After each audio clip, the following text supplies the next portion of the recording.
Remedial class रे छंद अलंकार को आउ थे तुम आगे रिविजन करूची।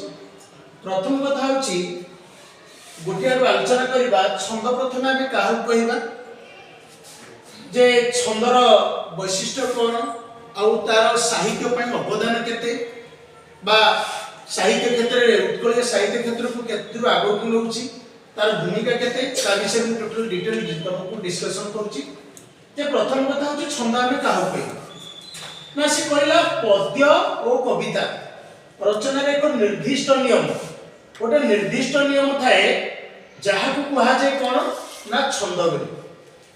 कोन कहला ना पद्य आउ कविता रचना बुझी परछन नै पद्य बा कविता रचना रे एक निर्दिष्ट नियम बा शैली को छंद कहबा।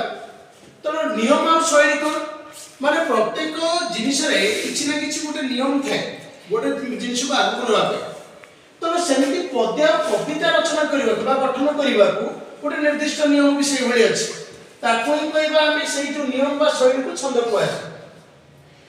एहा कविता को गतिशील करै थे एवं एहा को पद्य रचना रो वैशिष्ट्य भाव रे विवेचना करा जाय। क्वेश्चन जदी आसी बंती जे कविता को गतिशील करैबारे कविता को गतिशील करैबारे किहार भूमिका थाए ना सेटा होची छंदर भूमिका। कार भूमिका छंदर भूमिका।